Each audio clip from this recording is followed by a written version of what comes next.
നമസ്കാരം. News set 3 ആരംഭിക്കുന്നു. ആദ്യം നോക്കാം പ്രധാന വാർത്ത.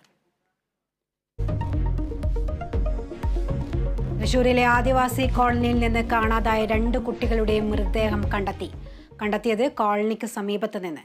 കുട്ടികളെ കാണാതായത് ശനിയാഴ്ച. പൂക്കോട് സർവകലാശാല വിദ്യാർത്ഥി സിദ്ധാർത്ഥിന്റെ മരണം CBI അന്വേഷിക്കും. ഉത്തരവിറക്കി സർക്കാർ. നടപടി ആവശ്യമുന്നയിച്ച പിതാവ് മുഖ്യമന്ത്രിയെ കണ്ടതിന് പിന്നാലെ. സ്ഥാനാർത്ഥി ചിത്രം തെളിഞ്ഞതോടെ സംസ്ഥാനത്ത് പ്രചരണ ചൂട്. തെരഞ്ഞെടുപ്പ് പ്രചരണത്തിനായി മുരളീധരൻ തൃശൂരിൽ, ഷാഫി പറമ്പിൽ നാളെ വടകരയിൽ. മത്സരരംഗത്ത് UDFന്റെ ഡ്രീം ടീമെന്ന് ഹൈബി ഈഡൻ കേരള വിഷൻ ന്യൂസിനോട്.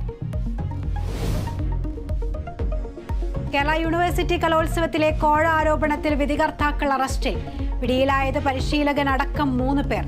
നടപടി സർവകലാശാല യൂണിയൻ പരാതിയിൽ.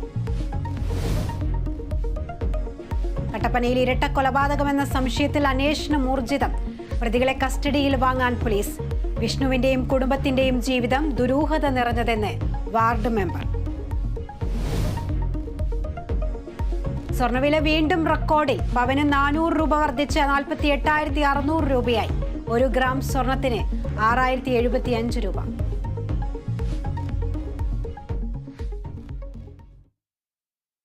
വിശദമായ വാർത്തകളിലേക്ക്.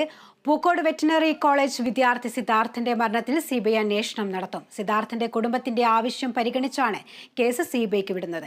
അതേസമയം CBI അന്വേഷണം ആവശ്യപ്പെട്ട് കോൺഗ്രസ് നടത്തിവന്നിരുന്ന നിരാഹാര സമരം അവസാനിപ്പിച്ചു. പൂക്കോട് വെറ്റിനറി കോളേജ് വിദ്യാർത്ഥി സിദ്ധാർത്ഥിന്റെ മരണത്തിൽ CBI അന്വേഷണം ആവശ്യപ്പെട്ട് അച്ഛൻ ജയപ്രകാശ് ഇന്ന് മുഖ്യമന്ത്രിയെ കണ്ടിരുന്നു. പിന്നാലെ കേസ് CBIക്ക് വിടാമെന്ന് മുഖ്യമന്ത്രി ഉറപ്പ് നൽകി.